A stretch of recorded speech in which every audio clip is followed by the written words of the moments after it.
muito boa noite para você. Boa noite.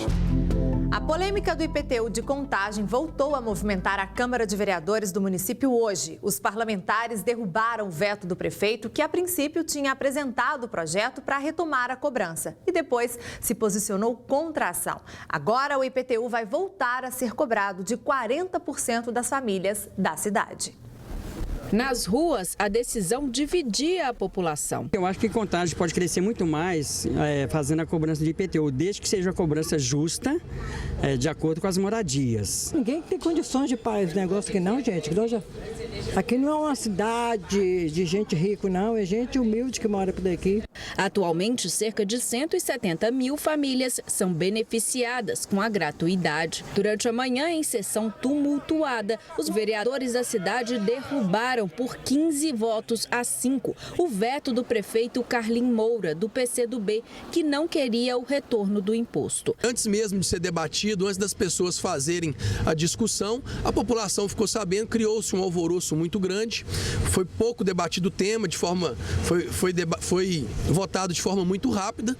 A população tem todo o direito, né, de questionar, de procurar saber, e ainda está muito obscuro ainda os pontos do projeto e da emenda. O IPTU, que já era cobrado para comércios, indústrias e imóveis acima de 720 metros quadrados, passa a ser cobrado também para aqueles avaliados em mais de R$150 mil. Um terço somente da população que vai arcar com os custos do IPTU. Para se ter uma ideia, 95% dos apartamentos da cidade continuarão isentos, aposentados que recebem até o teto da aposentadoria ficarão isentos, aquelas casas mais simples em vilas, favelas, barracões, também não vão pagar o imposto. Segundo o vereador, a cidade passa por um boom populacional e vem enfrentando problemas para fechar as contas e investir em saúde e educação. Os servidores de educação estão clamando por reajustes, as escolas estão caindo aos pedaços, os postos de saúde já não têm condição de atender a população e a gente está trabalhando para que esse dinheiro seja bem empregado. A cobrança será feita em 2017 e aqueles que não tiverem condições financeiras de pagar o imposto terão tempo para questionar e pedir a isenção. É difícil de governar sem um imposto, mas eu acredito que ele poderia negociar isso para 2018, porque o povo está desempregado. Aqui, a maioria das pessoas que trabalham nas empresas aqui que estão falindo. E ele vem com essa cobrança de IPTU justo agora com o país em crise. É crise para todo lado. E agora a gente coloca o IPTU que há 27 anos ninguém paga. O prefeito Carlim Moura disse por meio de nota que lamenta a decisão tomada pela Câmara Municipal de Contagem e que considera a decisão dos vereadores não levou em conta os interesses da população da cidade. Um bebê foi encontrado abandonado, desacordado, dentro de uma casa na região do Barreiro, aqui em Belo Horizonte. Nós vamos ao vivo conversar com a Luciana Viana, que tem os detalhes para a gente. Boa noite, Luciana. E, infelizmente, o pior acabou acontecendo, né, Lu?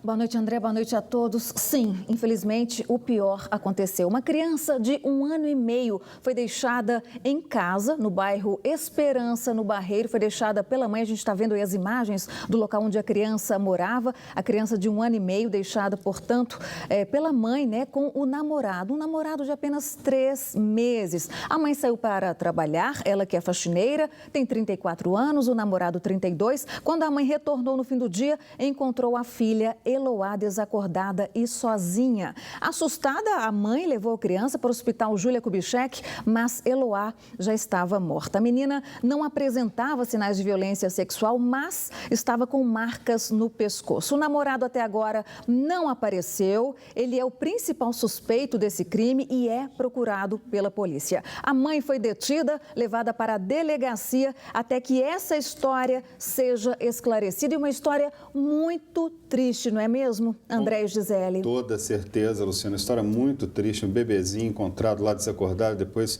infelizmente, confirmaram que estava morta a bebê. Agora, o fato é o seguinte, né, Lu? Se a pessoa não deve nada, né? Como você disse, ele não foi encontrado ainda pela polícia, está sendo procurado. Se ele não deve nada, obviamente que o mais importante nesse momento é que ele se apresente à polícia e apresente também ali as provas de que não tem nada a ver com a morte dessa criança. E, infelizmente, um caso muito triste mesmo que aconteceu aí, né, Lu? Infelizmente, viu, André? E fica aí o alerta, né, para as mães recém-separadas. Ela tem todo o direito de se separar, né? Mas olhar com cuidado. Não se pode deixar uma criança com um desconhecido, um namorado de 3 meses, é um desconhecido ainda, né? Com então é uma situação certeza. complicada. Realmente, é um abandono praticamente incapaz ali, saber, né, com quem que está a criança ali. Obrigado pelas informações, Luciana Viana.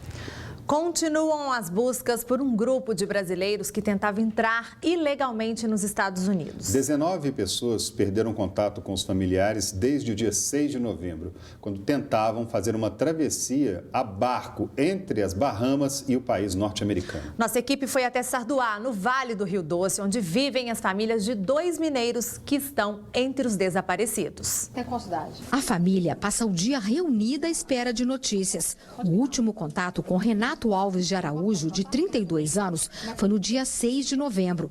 Ele conversou com os irmãos na véspera da travessia ilegal de barco para os Estados Unidos. Depois disso, nunca mais atendeu o telefone.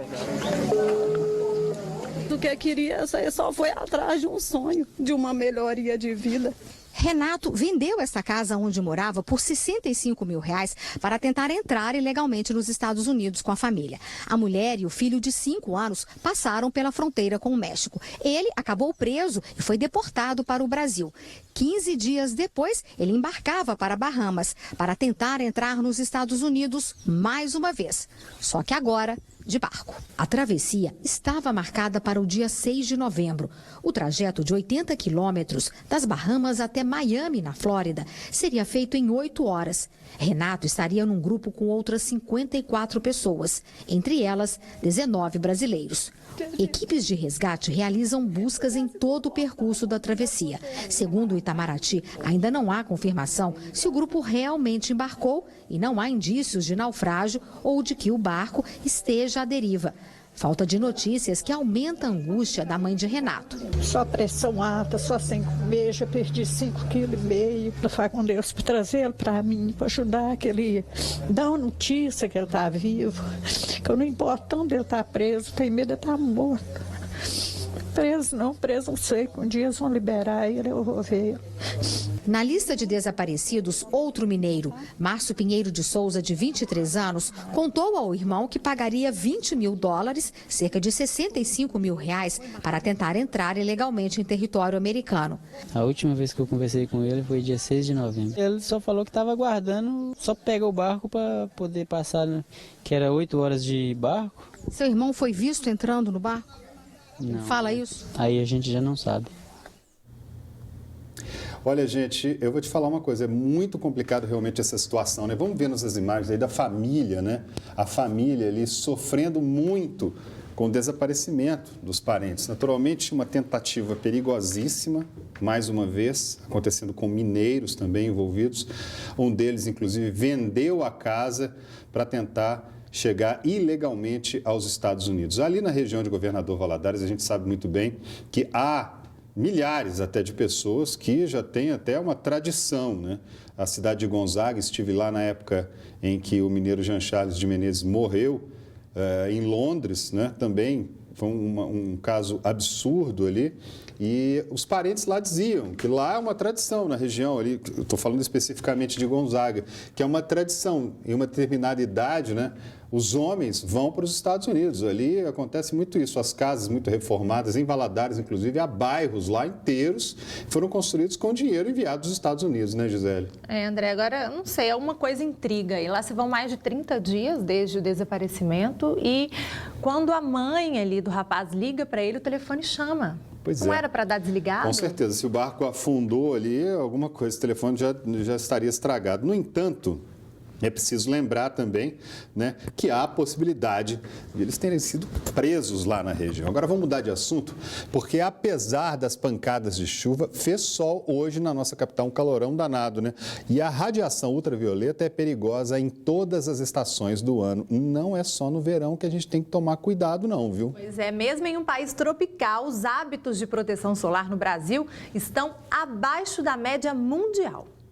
Andreiva sempre adorou tomar sol. Eu ia para o clube, nem piscina eu entrava. Passava bronzeador e ficava desde 8 horas da manhã até as 4 da tarde. Foram anos de exposição diária sem proteção e esse descuido todo teve um preço. Em 2012, ela foi diagnosticada com câncer de pele. Deu o carcinoma. Foi na região nasal, é cartilagem pura, né? Então, se o câncer tomar conta, aí você fica sem o nariz. Muita gente só se lembra de proteger a pele do sol com a chegada do verão, mas os riscos da exposição aos raios ultravioleta existem o ano inteiro. Aqui no Brasil, a gente está próximo da linha do Equador. Então, por isso que aqui a gente tem radiação ultravioleta A e B o ano inteiro. Os hábitos de proteção solar no país estão abaixo da média mundial. 46% dos brasileiros afirmam usar protetor diariamente.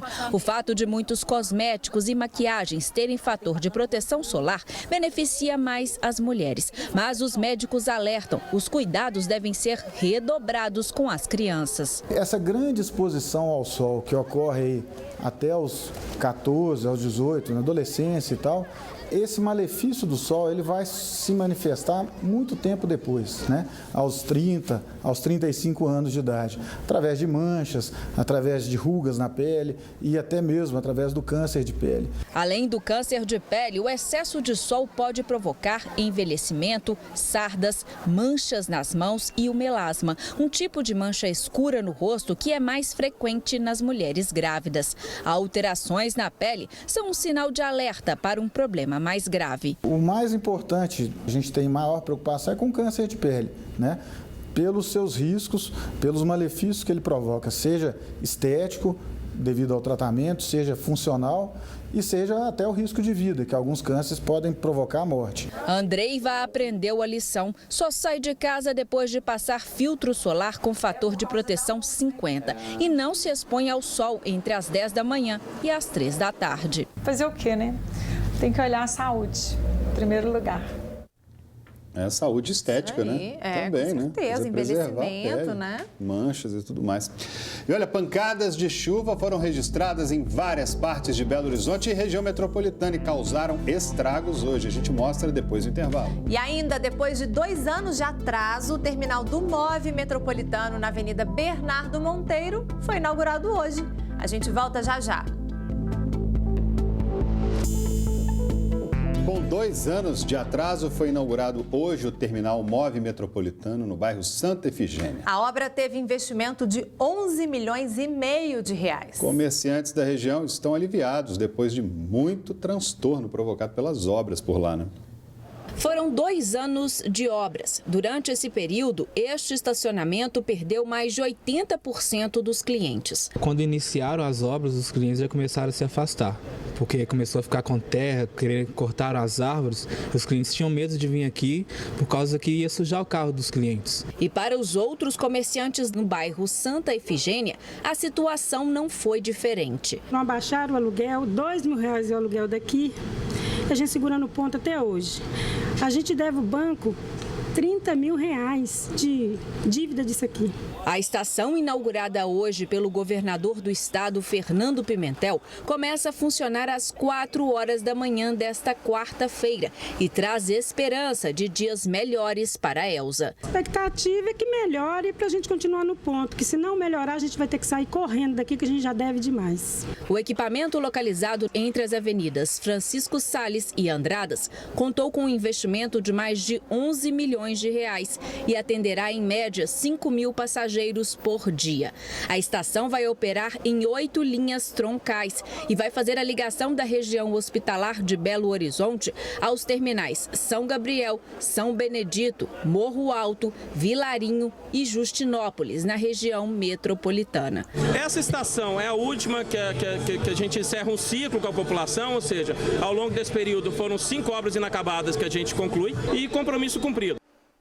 Choveu forte em diversos pontos da cidade durante a tarde. A Avenida Vilarinho voltou a ficar alagada. Houve até chuva de granizo, é isso, Luciana Viana? É isso mesmo, viu, Gi? Teve granizo na tarde de hoje na região norte de Belo Horizonte, mas a Defesa Civil Municipal já havia emitido o alerta. A gente está acompanhando aí algumas imagens da situação de hoje, né? A Avenida Vilarinho teve alguns pontos de alagamento, mas aquele córrego não chegou a transbordar, não. Mas imagine só, né? A apreensão dos moradores e lojistas, né, que passaram por um grande susto há menos de 15 dias, quando houve aquele alagamento todo por lá. O nível da água também subiu na Via Expressa, na região oeste da capital, onde também choveu bastante na tarde de hoje. Mas apesar das pancadas de chuva, do granizo, do susto, ninguém ficou ferido. Mas a Defesa Civil Estadual emitiu uma nota oficial na tarde de hoje, informando que subiu para 15 o número de mortes em decorrência da chuva aqui em Minas Gerais, desde o início do período chuvoso em outubro. E de acordo com a meteorologia, há também esse alerta aqui, né, na nota da Defesa Civil Estadual, pancadas de chuva como a ocorrida, né, as ocorridas na tarde de hoje, elas serão frequentes aí nos próximos dias, já que são altas temperaturas, né, na parte da manhã e na parte da tarde, aquelas pancadas. Então vamos todos ficar atentos e seguir as orientações do Corpo de Bombeiros, da Defesa Civil e nos precaver para evitar qualquer perigo. É isso aí, Lu. Obrigado pelas informações. E durante a forte chuva, foram registradas quedas de árvores que deixaram o trânsito lento.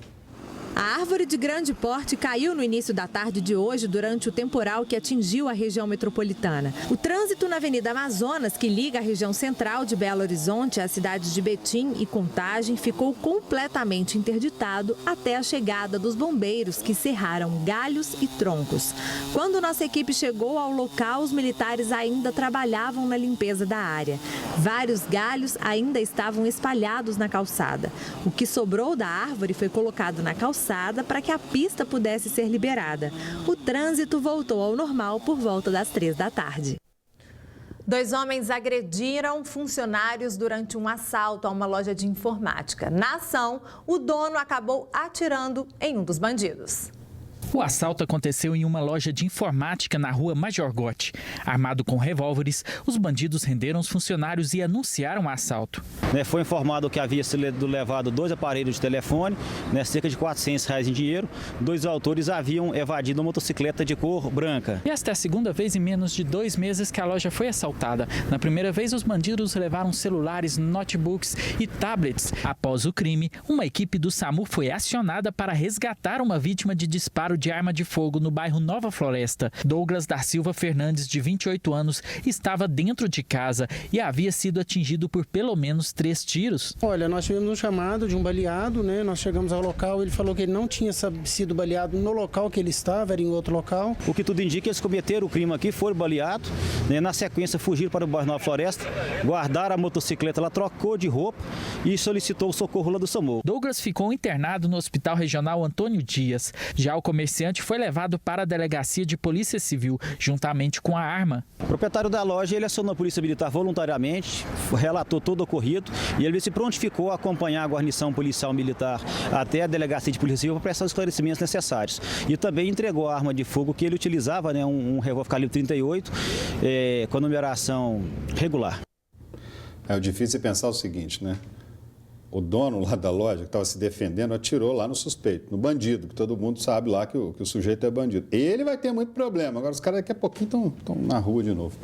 A Vesperata de Diamantina recebeu o título de Patrimônio Cultural de Minas Gerais. Depois do intervalo, a gente vai falar sobre esse assunto. E você vai ver também que a cidade amanheceu com muito lixo acumulado. Garis da capital fazem uma paralisação. As informações já depois do intervalo. Servidores em greve da Fundação Hospitalar do Estado de Minas Gerais fecharam hoje a Avenida Alfredo Balena em protesto. Luciana Viana tem as informações. Lu, conta pra gente como é que foi aí. Essa manifestação, Gi, foi por volta das 10h30 da manhã ali na área hospitalar, na Avenida Alfredo Balena, próximo ao Hospital de Pronto-Socorro João 23. Estamos acompanhando aí eles carregando faixas, cartazes. São profissionais de 7 hospitais públicos da FEMIG. Eles reivindicam melhores condições de trabalho e reajuste salarial. E essa paralisação é por tempo indeterminado, mas escalas são mantidas para não interromper os atendimentos. Vamos acompanhar cenas como essas aí, pelo menos nos próximos dias, viu?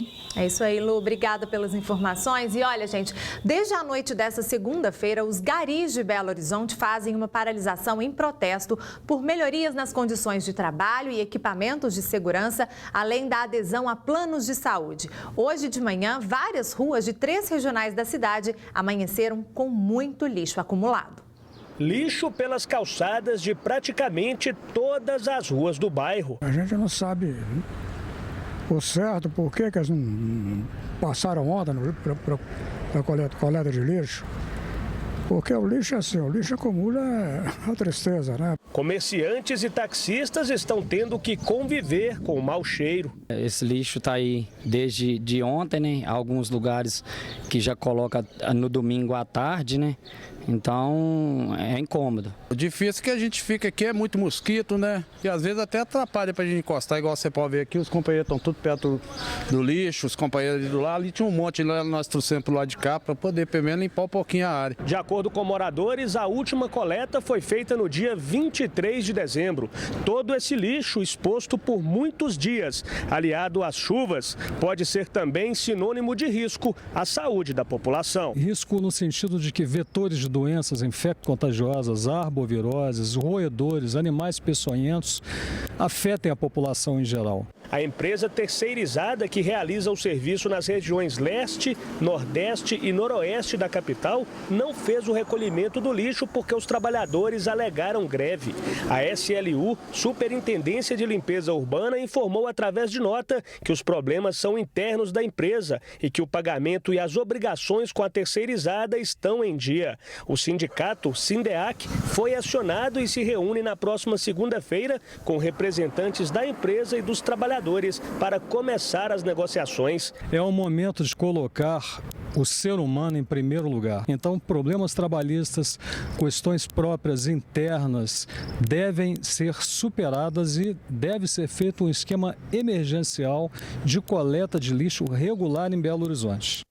A Concita S.A., empresa responsável pelos garis que fizeram a paralisação, esclareceu em nota que os funcionários da coleta se recusaram a trabalhar, alegando estado de greve sem apresentar pauta de reivindicações. A empresa informou ainda que tomou todas as providências para regularizar a situação, inclusive a contratação emergencial de trabalhadores.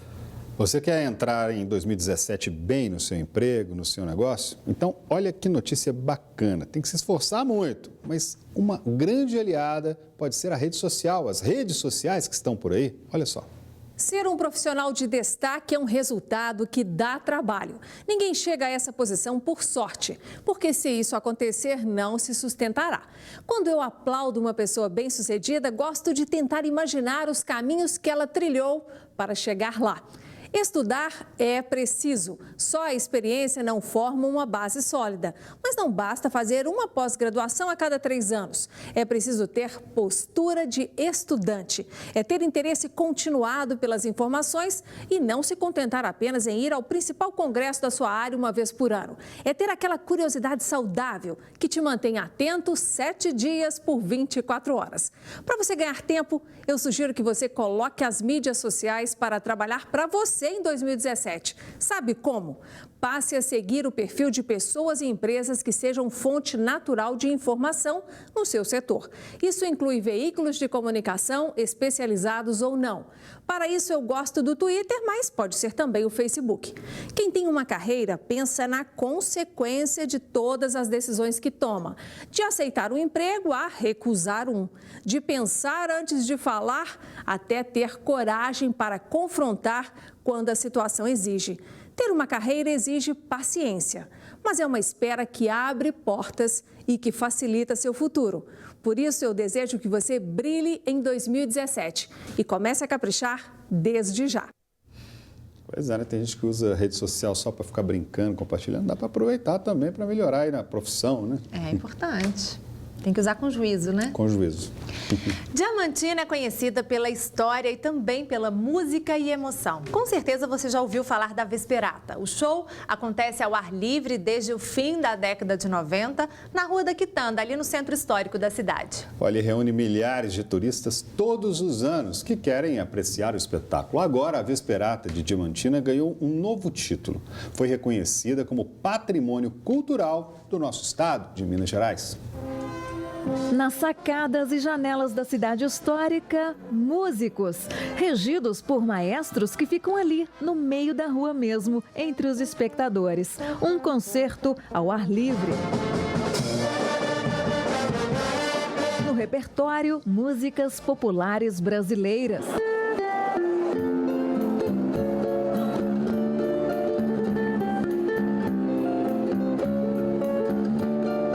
Até dos garotos de Liverpool.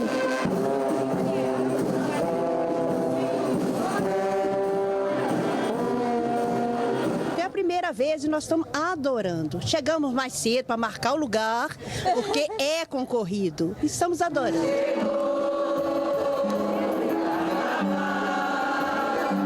O palco, os artistas e os espectadores estão em um cenário em meio a ladeiras e rico em história. O local da Vesperata, ele é uma acústica favorecida. A gente lá é privilegiado. Então, quando canta, ressoa, dá para ouvir muito bem. Diamantina, que além de Patrimônio Cultural da Humanidade, agora teve a sua Vesperata reconhecida como Patrimônio Cultural de Minas Gerais. A Vesperata é formada por uma banda mirim e pela banda da Polícia Militar da cidade. Os shows acontecem ao ar livre no Centro Histórico de março a outubro.